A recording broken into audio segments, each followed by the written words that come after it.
Welcome to exam theory. तो RRB NTPC में जो आपके सातवें फेज में होने वाले हैं जितने भी स्टूडेंट के लिए उनके लिए जो है यहाँ पर कुछ प्रश्न लाए गए हैं जो कि आपके पहले हुए जो है आरआरबी एनटीपीसी के जो आपके पहले 6 फेज हो चुके हैं उन पर आधारित ये सारे प्रश्न हैं। तो ये सारे प्रश्न आपको जो है आने वाले 7 फेज में आपको इस तरीके के प्रश्न देखने को मिल सकते हैं। तो वीडियो के अंत तक जरूर बने रहिएगा। तो अगर आप इस चैनल पर नए हैं तो हमारे चैनल को सब्सक्राइब जरूर कर लें। ये हमारा सोशल मीडिया प्लेटफॉर्म है, आप हमसे यहाँ भी जुड़ सकते हैं। इसके लिंक आपको इस वीडियो के डिस्क्रिप्शन बॉक्स में मिल जाएंगे और इस वीडियो को अपने दोस्तों के साथ शेयर करना बिल्कुल भी नहीं भूलिएगा। तो चलिए बढ़ते आज के प्रश्नों की ओर।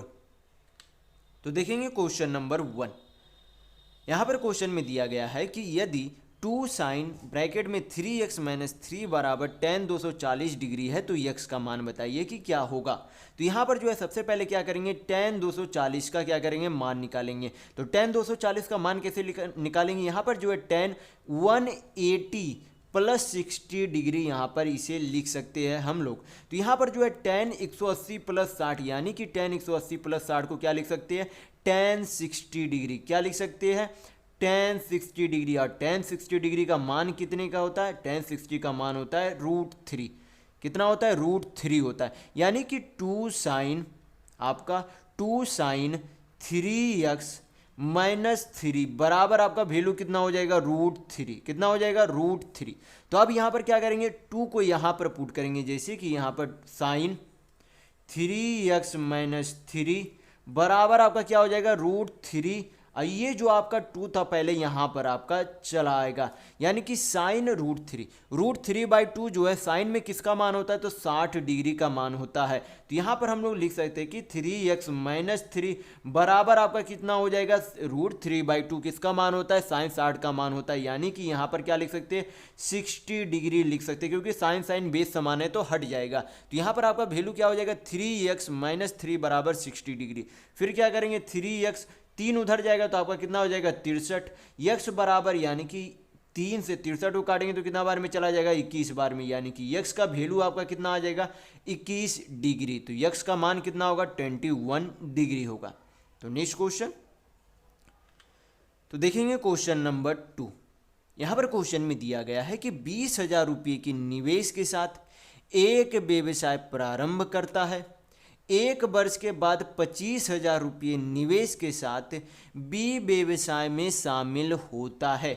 तो तीसरे वर्ष के अंत में ए के द्वारा अर्जित लाभ 1,84,656 रुपये है। तो बी के द्वारा अर्जित लाभ यानी कि प्रॉफिट कितना होगा। तो यहाँ पर सबसे पहले ए ने जो है कितने रुपये राशि निवेश किए, तो 20,000 रुपये राशि निवेश की। कितने हजार रुपये, 20,000 रुपये। फिर बी ने जो है कितने हजार राशि निवेश किए, तो 25,000 जो है 25,000 रुपये निवेश किए। दोनों का क्या निकाल लेंगे, अनुपात यानी कि रेशियो निकाल लेंगे। तो यहाँ पर कितना बार में चला जाएगा, 4 बार में। ये आपका कितने बार में कट जाएगा, 5 बार में। यानी कि ए और बी के व्यवसाय में निवेश का अनुपात कितना आ गया, 4:5 आ गया। यहाँ पर हम लोगों ने क्या किया, रेशियो में पहले चेंज कर दिया सारे धन को यानी कि सारे निवेश को। फिर बोला कि 1 वर्ष बाद बी जो है व्यवसाय में शामिल होता है और टोटल जो है कितने वर्ष तक जो है लाभ पर गणना करता है, 3 वर्षों पर गणना करता है। यानी कि ए तो शुरुआत में ही व्यवसाय में निवेश कर दिया था, तो कुल जो है उसने कितने साल तक निवेश रखा, तो 3 साल तक निवेश रखा। लेकिन बी जो है 1 साल के बाद उस जो है व्यवसाय में 1 साल के बाद ए से 1 साल के बाद निवेश किया था। यानी कि अगर तीसरे वर्ष के अंत में अर्जित लाभ बांटा जा रहा है तो बी को जो है कितने साल के लिए निवेश रहा, 1 साल हटा दिया जाएगा तो कितने बचेंगे, 2 साल। यानी कि बी ने 2 साल के निवेश किया। तो टोटल जो है इनका जो है अनुपात कितना हो जाएगा निवेश का, तो 4×12 अनुपात कितना हो जाएगा, 5×2=10 हो जाएगा। कितना हो जाएगा, 5×2=10 हो जाएगा। यहाँ पर कटेगा तो फिर से काट देंगे, तो आपका 2 से कटेगा तो 2×6=12, 2×5=10 हो जाएगा। यानी कि ये जो आपका अनुपात आएगा उसी अनुपात में आपका क्या हो रहा है, प्रॉफिट यानी कि लाभ को भी बांटा जा रहा है। तो ए का लाभ एक तरीके से कितना है, तो 6 यूनिट है। और इस 6 यूनिट का वैल्यू यहाँ पर कितना दिया गया है, 1,84,656 रुपये दिया गया है।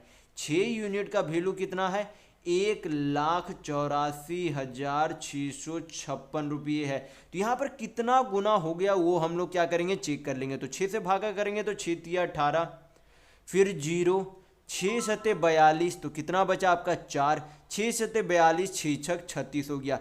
तो ये जो है क्या हो गया, इतना गुना हो गया। तो इसमें भी क्या करेंगे, इतना गुना कर देंगे, यानी कि इंटू क्या कर देंगे 5 में, 30,776 गुना करेंगे। तो आपका कितना आ जाएगा, 6 पचे 30, 3, 7 पचे 35, 35 और 3 आपका कितना हो गया 38, 3, 7 पचे 35, 35 और 3 आपका कितना हो जाएगा 38, 3, और 30 पचे 150, 150 और 3 आपका कितना हो जाएगा 150 और 3 153 हो जाएगा। यानी कि 1,53,880 रुपये के बी को क्या मिलता है, लाभ यानी कि प्रॉफिट मिलता है। तो अगर आपको वीडियो पसंद आ रहा है तो लाइक करते जरूर चलिएगा।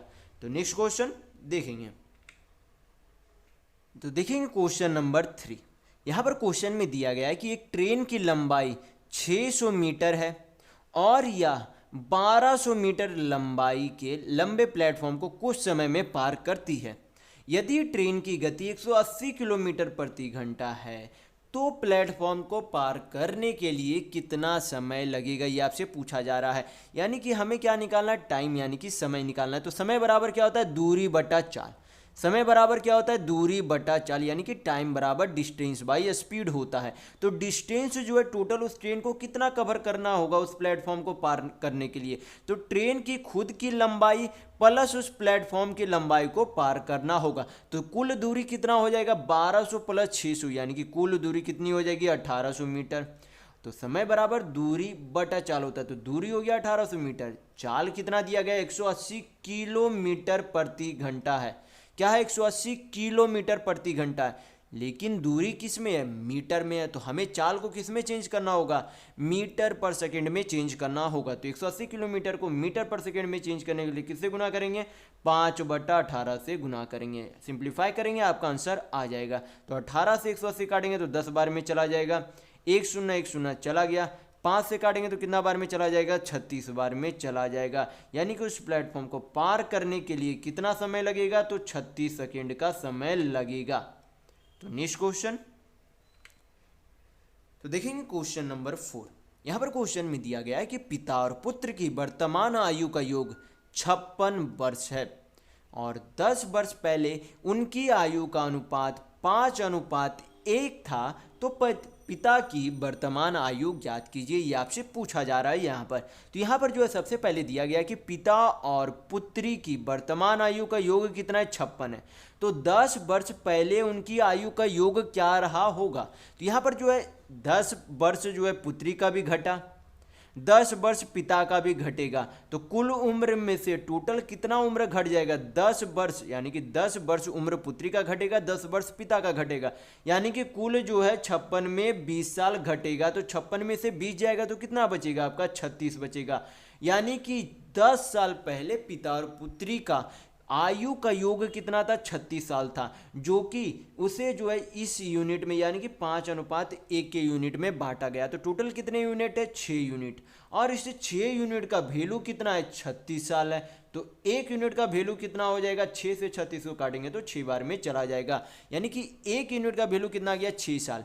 तो यहाँ पर से हम लोग क्या निकाल सकते हैं, पिता की उम्र निकाल सकते हैं। पिता का उम्र 10 साल पहले कितना था, पिता का उम्र 10 साल पहले 5 यूनिट था। तो 1 यूनिट का वैल्यू अगर 6 साल है तो 5 यूनिट का वैल्यू कितना हो जाएगा, 6×5 = 30 साल।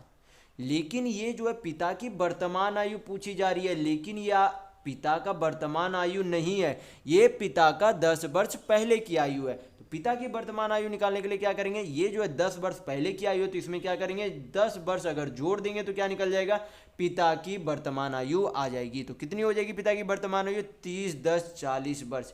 यानी कि पिता यानी कि फादर का वर्तमान आयु कितना है, 40 साल है। तो नेक्स्ट क्वेश्चन तो देखेंगे क्वेश्चन नंबर 5। यहां पर क्वेश्चन में दिया गया है कि एक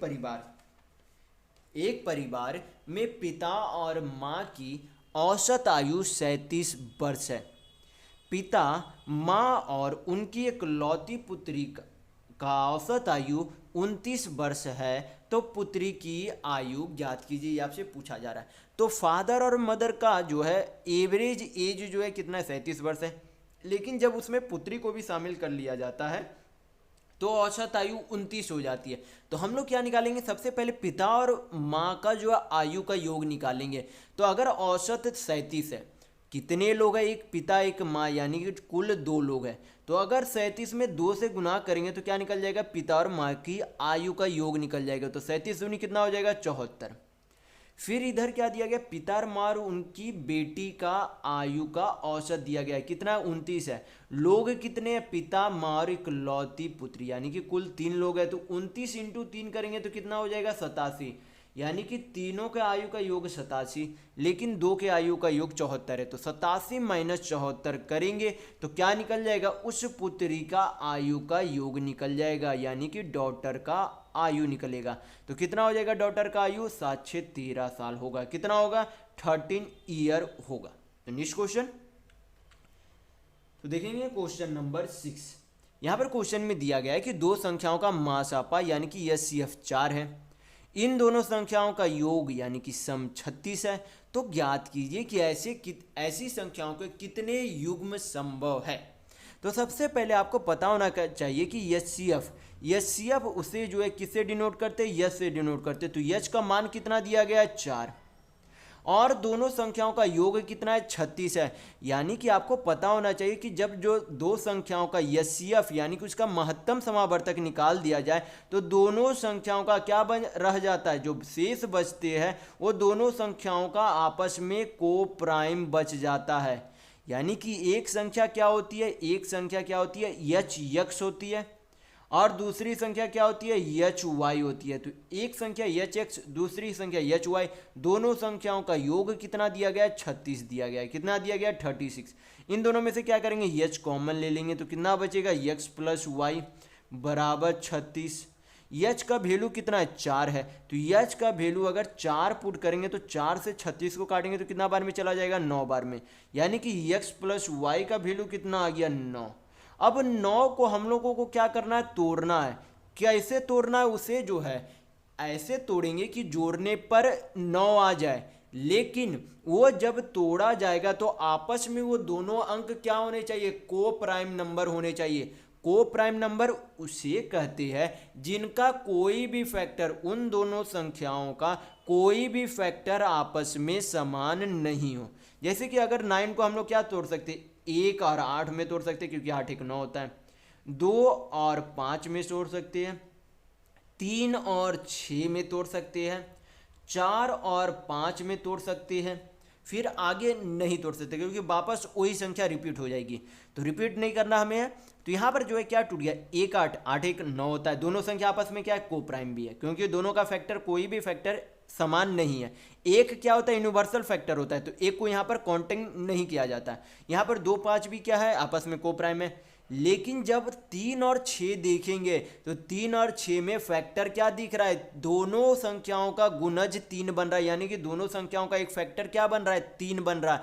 यानी कि ये आपका नहीं हो सकता। 4 5 योग कितना है, 9, ये दोनों आपस में को प्राइम है। यानी कि टोटल ऐसे कितने नंबर बन सकते हैं, कुल ऐसे 3 युग्म यानी कि 3 पेयर बन सकते हैं। कितने पेयर संभव है, 3 पेयर संभव है। कौन कौन, 1 8 2 5 4 5। तो नेक्स्ट क्वेश्चन तो देखेंगे क्वेश्चन नंबर 7। यहां पर क्वेश्चन में दिया गया है कि 2 संख्याओं का लासा 3 का 20 गुणज है। यानी कि एलसीएम कितना है, तो 3 का 20 गुणज है, यानी कि 3 इंटू 20 है। तो कितना हो जाएगा, 3 इंटू 20 तो 60 हो जाएगा। कितना हो जाएगा, 60। यानी कि एलसीएम कितना है, 60 है।